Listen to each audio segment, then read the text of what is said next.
He's so slow. Oh, so he'll be the one guy doing it. That's like you guys do that.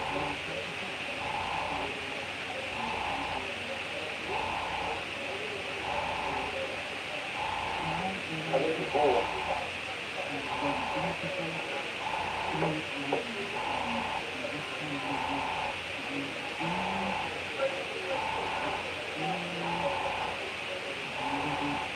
Oh, he's going to be.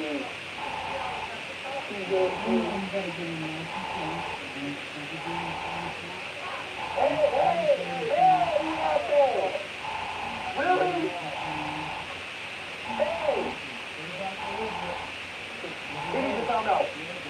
He needs to come out. What's his name? A little bit more than you get on here.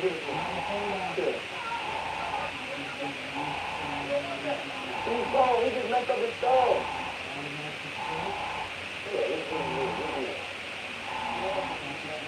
He's mad now, bro. Come on, let's go. What's that? Alright, baby. Oh, look at that one. It's cute.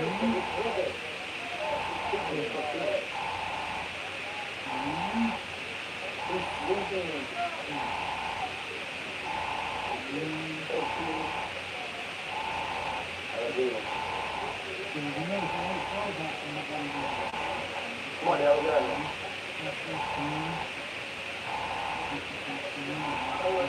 Vamos de vamos. Feito.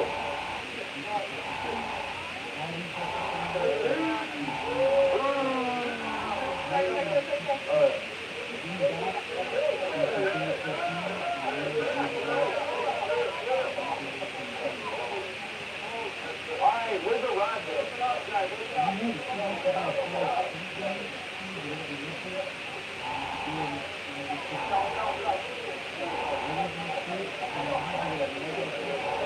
I just got a haircut yesterday. You think about the rest of my life. Go to the ride.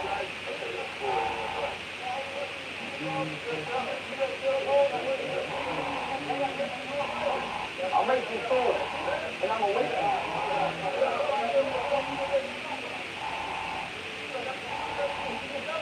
You got wood? Get out of the way.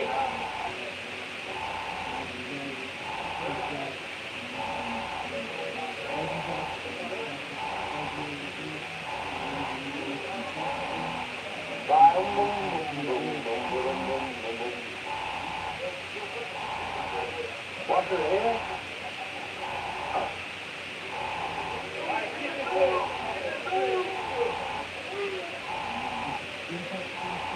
Okay. Well, why do I need to wash my hair? Animals are dirty. Babies don't really get dirty. So all you got is a Ferris wheel? I'm not going to do it.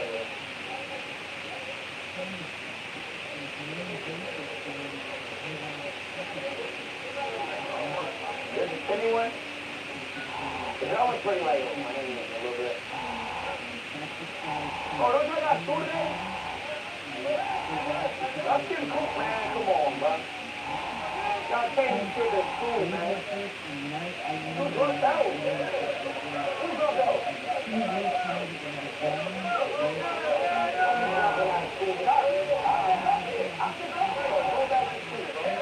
Stop playing, bro. Crazy.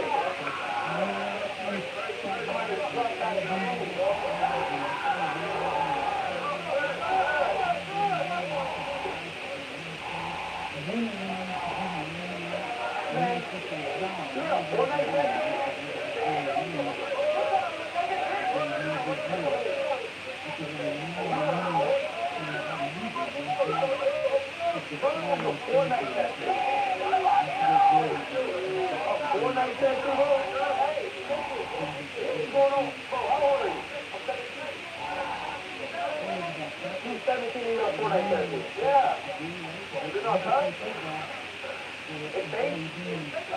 Hell no, it's not fake. It ain't fake. No, that's real, bro. That's real. Oh, yeah.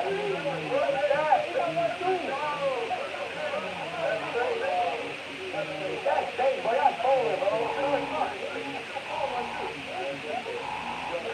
Bro, where that thing? Where's that from, bro? It's fake, bro. Oh, okay.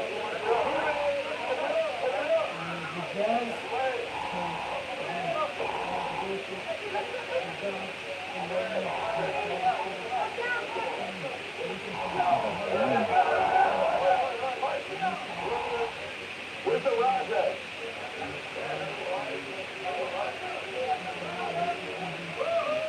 There's only the only ride.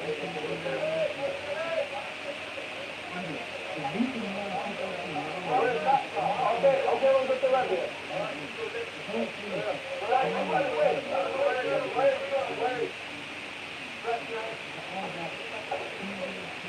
Somebody say go for real amusement park. We are in Oklahoma State. Y'all tell me to go to a real amusement park.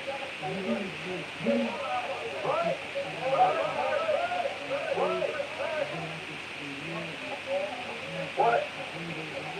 What's that?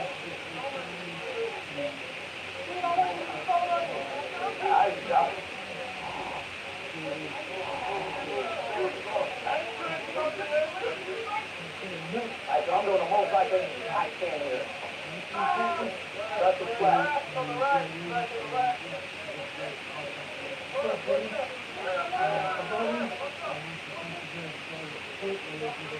Why do you really want it?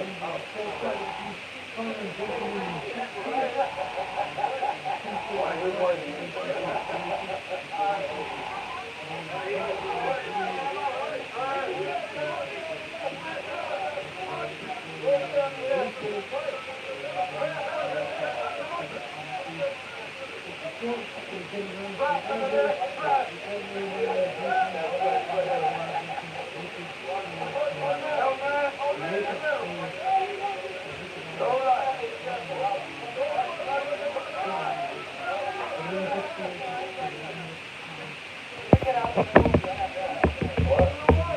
What's up, Zayden?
We gotta be on that ride.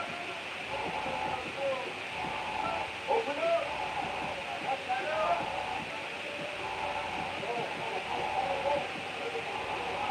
We gotta be on that ride.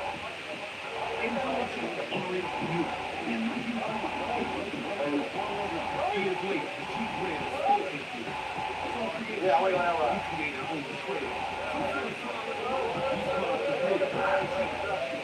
Right.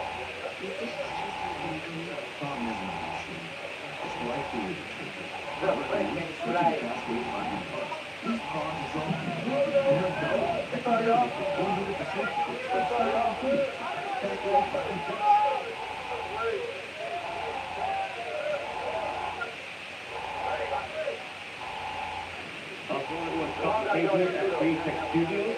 Today we're going to do some airbrush basics. Go over how to hook up your airbrush and do some basic work. We're going to get this thing going. Alright, we got our airbrushes here. Basic airbrush, we have the Eclipse CS. Arrows, really simple. These are finger tight. You don't need to screw them in and wrench them on. They're designed to just go on and just give them squash there. So we're rub it over the inside. You don't want to squash it too much. You squash too much, that's going to cause failure. And now you have your basic flow in there. And with your airbrush, for the air force, you always want to have it compressor regulated to an output pressure. You know, really 20 to 40% higher than you spray the gun.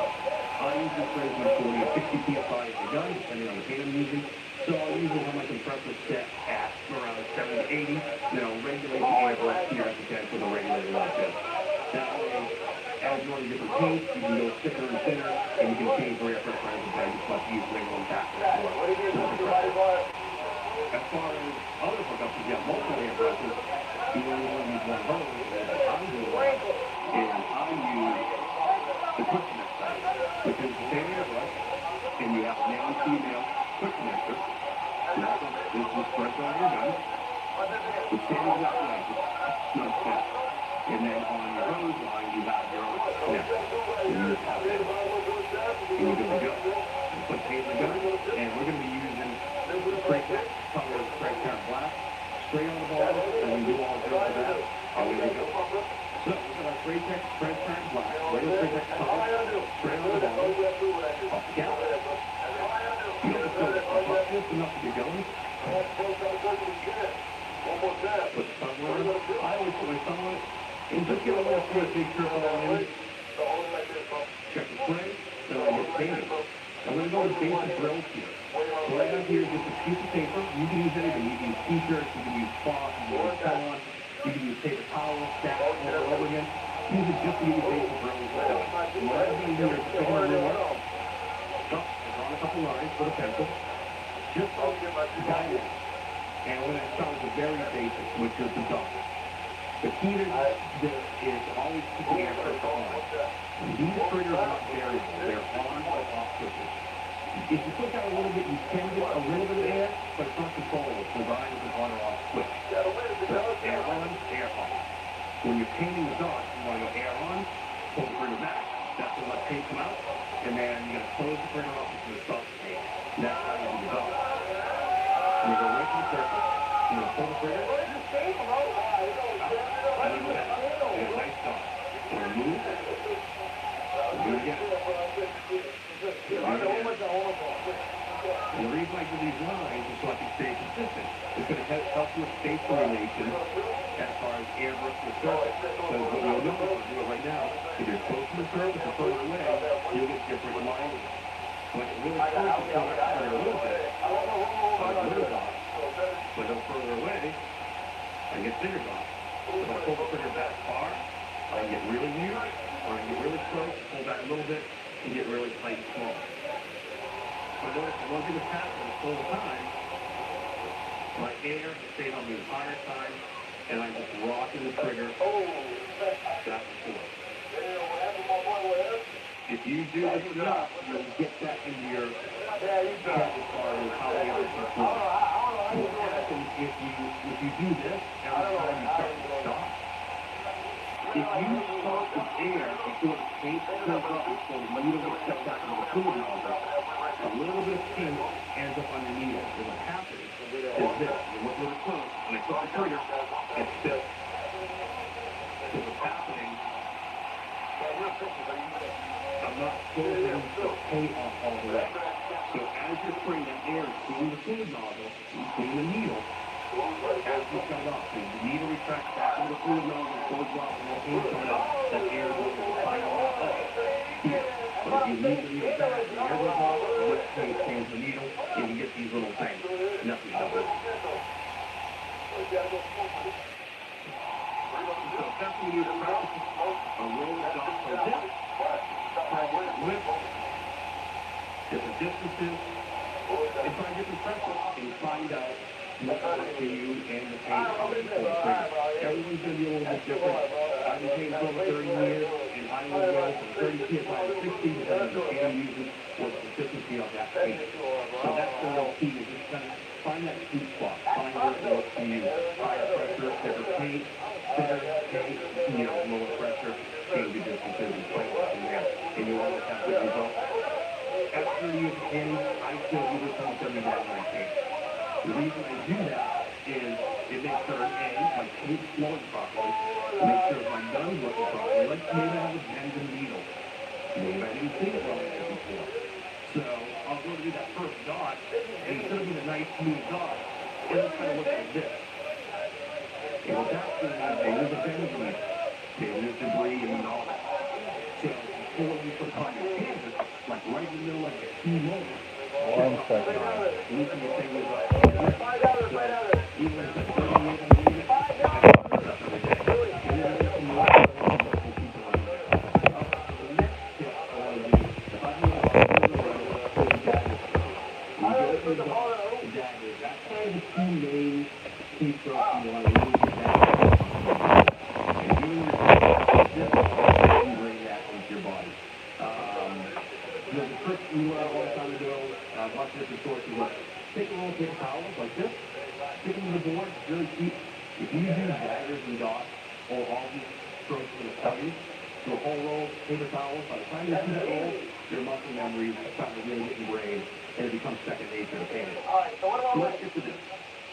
I'm running about 40 psi, straight out of the bottle, no reducers in it. If you're using a different airbrush, like this is a 0.5 needle, if you're using a 0.3 or 0.23 or 0.18, depending on the airbrush, it's going to be within the paint count.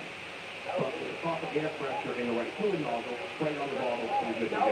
You can always dial in your different conditions, different airbrushes.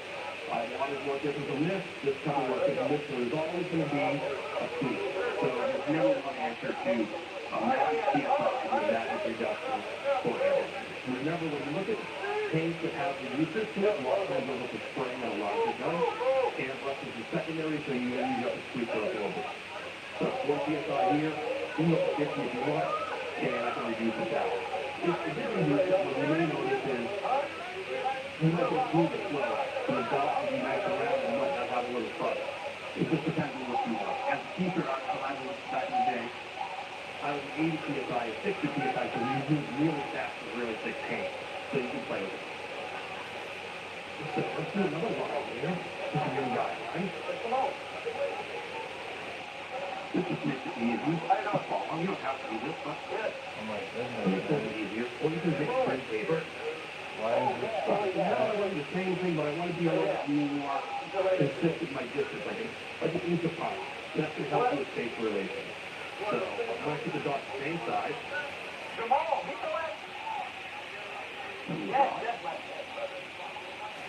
Alright, so you don't get no more mistake here. So my dot isn't smooth, kind of off on one side. It's smooth.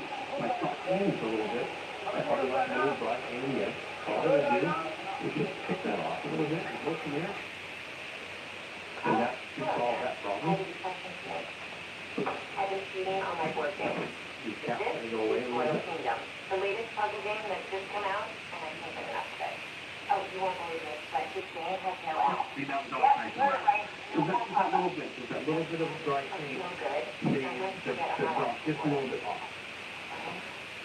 So then we're trying to say, oh, it's just all apart. You can have something like this. And it's funny. How do they do it? I'm going to keep this inside. Yeah, that's correct. You're See, on I'm site. going to figured out, you can do that. Like my five is Just to kind of get Training for your studying. balance. Don't Or want you to can ever go take down through, my back. practice it both ways, do it once for it. It saved my life. It's not too bad. The reason I did that is now I'm going to play connected off. What's waiting for? So something with air on the whole time. Notice my air never went off the whole time. So when the air on, I'm going to pull the trigger back, out that side. And then I'm going to move to the next line. And I'm going to close the trigger off. So, air down, open the trigger, close the trigger. Open the trigger, close, open, close, open, close, open, close. And keep going. Now I'm going to go down, over, over, over. You know, you can go up and down like this. And then up crisscross. And I try going different ways and different combinations. We all have a natural tendency to be better left to right or right to left, down to up to down, depending on how we write or draw or whatever. So by doing it multiple ways, you're going to get better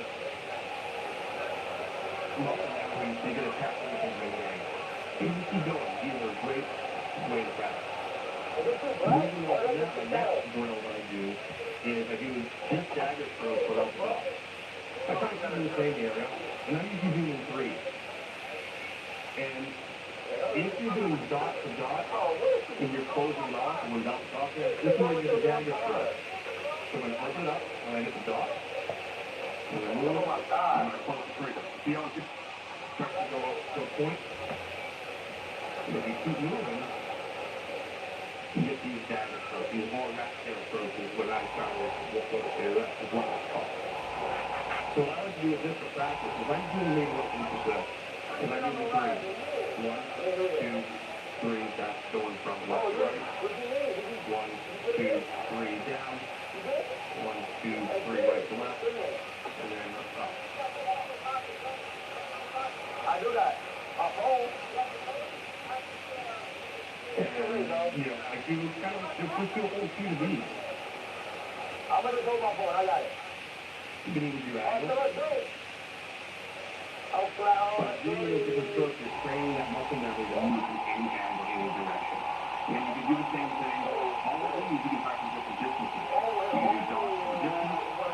You can do dagger throws from a distance.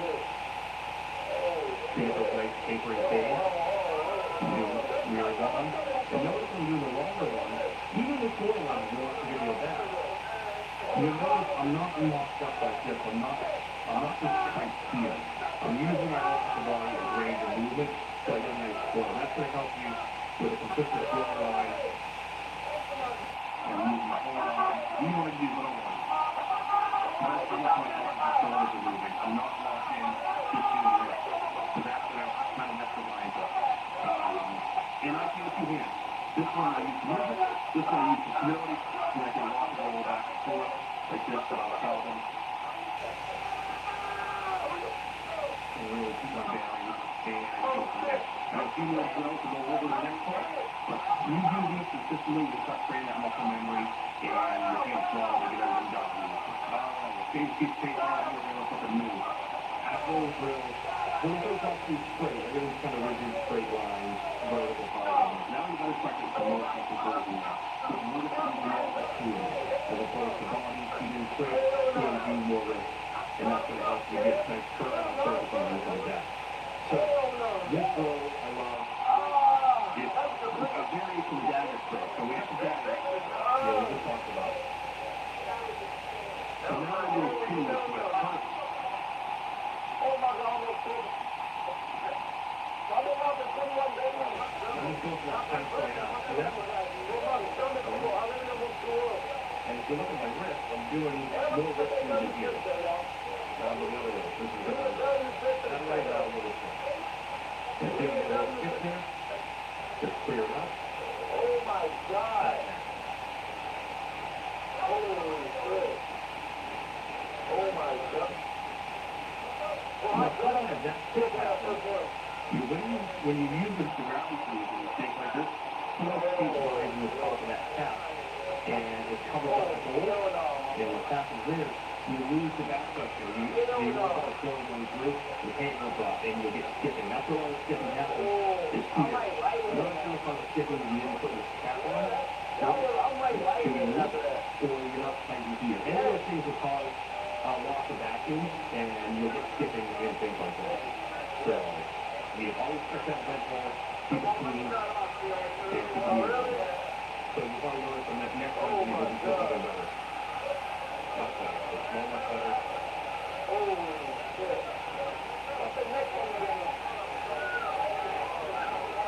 Yeah, more movement. And then from there, you can go and just circle. But notice I'm using much more weight. And I'm doing this overspray here because I am on paper and I'm not very pressure. On a t-shirt, you wouldn't really get this as much because the paper is actually a bit fluffy. On a tape, if you're getting this, you can drop the pressure down. You might move a little slower, but you'll get less pain. And try different sizes. And circles within circles. And then after the last bit.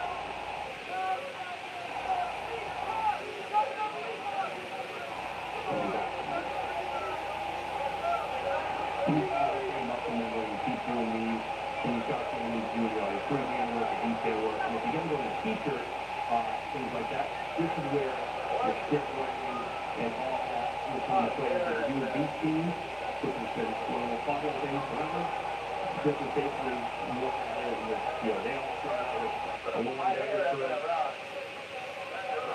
so they're a funky little one. I'm sure we've all seen these at the beach and malls and other videos. It still holds up. And it's just a totally jacket curl over and over. Repeat. But the more you practice this, the easier this gets and the more you get consistency.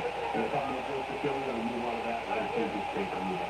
Now that's done, we've got a circle with the dagger, the spinning wheel.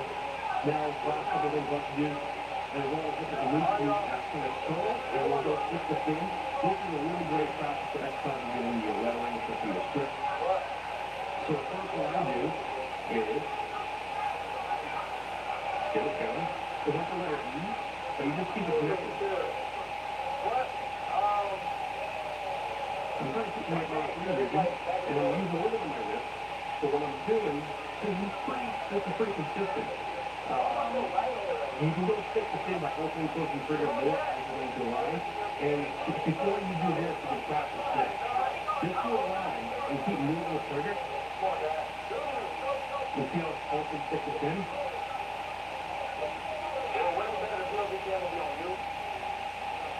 You can practice different distances as well.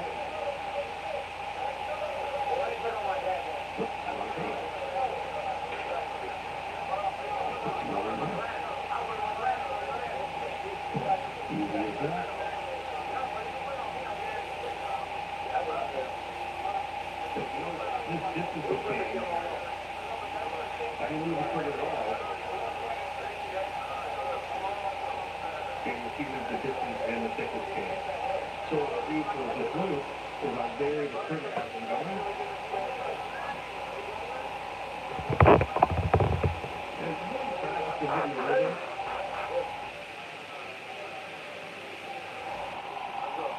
It's a nice thick spin. So I'm going to do it one way. I'll do it down. I'll keep varying the different ways to keep practicing it. And the final one I do is I use a small loop and a long loop. So it's a short loop, long loop, short loop, long loop. Yeah, no, you know that. You make me. That's to me. And you can have fun, deal with that a little bit.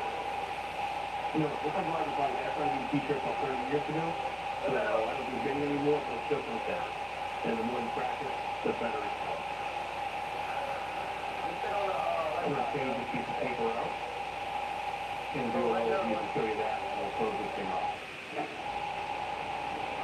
I could have put this in.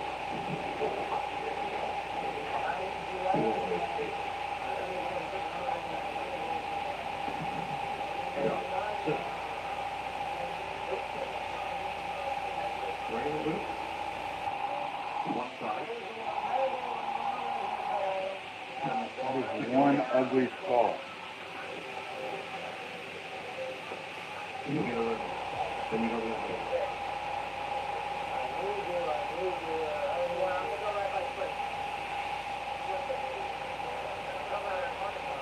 Very good. Always look around, change it up. You can also use, when you get the script writing, you can do, it's like a lowercase a.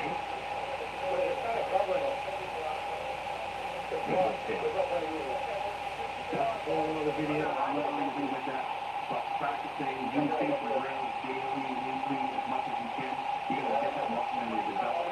You start off in anything you want as far as leveling, script, airbrushing, freehand soles, focus murals, but it's getting that freehand dialed in is most important. Soles your airbrush, the phase reduction, phase your airbrush and everything like that, and figure out a way to do it. And that'll be it. We're going to wrap it up from there. Hope you guys all enjoyed it. Stay creative. I'm Tom here at SpaceX Colors. Have a good day.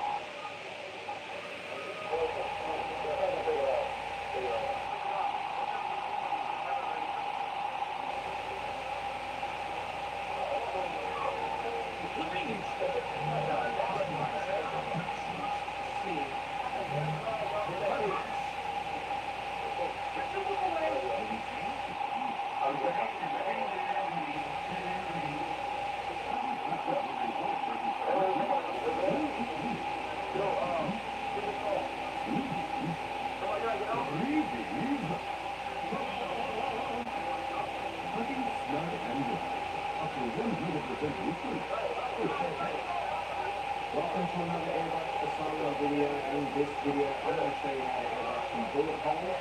I'm going to do it on a canvas. It's going to be very easy to do on any surface. So let's get into it right now. Okay, so the first thing I want to do is to make up a bit of a template for our bullet holes. So I'm utilizing just a regular sheet of A4 copy paper and a cutting mat here, so I've got place on my bench, as well as an arc knife, that's just a bottom knife, so the exact knife is really good for that, and also a pencil, and to a template. This is the FH.DLT.1.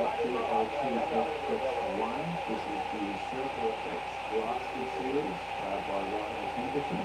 I'm going to utilize this just to create some of these circles and draw them out first. And that will be for the bullet. And then go through how to include the metal around that. So let's get into it and pick up some of these circles here. We'll do some couple of different sizes. We'll start with this one here. I'm just going to use my blade or pencil, just run my pencil on the inside of that circle. You can see there I'm getting a perfect circle, which is what we want. And a smaller one.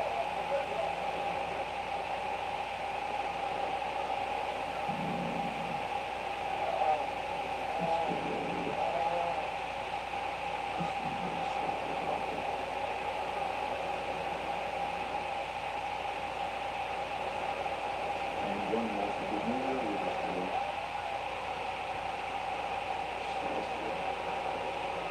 Okay. Now that I've got those sketched in, what I want to do now is do the metal blasting effect around it. So I'm just going to roughly draw around the circle. We're going to do the gap. So this is obviously going to resemble the shredded metal. So once the board is entered into here, this is the metal that's shredded and peeled open. So as I move my line, and the small ones, so you don't want this to be an even edge, you want it to be jagged, and just completely uneven, so I'm going to make it look a little bit more natural. Last one. I'm going to get too close there, but that's okay. Adjust that. Right. And we've got it forward, this one here. I might just add a little bit to it to make it look a little bit more regular. families where you have different cases if you will. And then that sort of a shape. Alright, so we've got down the ball in there. Now we're not going to cut out the circle part of it because we've got our template for that. But what I will do to make it a bit easier, which I should have done earlier, is find out which holes I've used. Not that it really makes that much of a difference, but I'm just going to put really flat on the ones that I've used. So to do that, just come back in with your template. I need water bad, bro. And measure them out. And I'll tell you which one which. If you don't have a circle template, then by all means use something, an alternative that is circular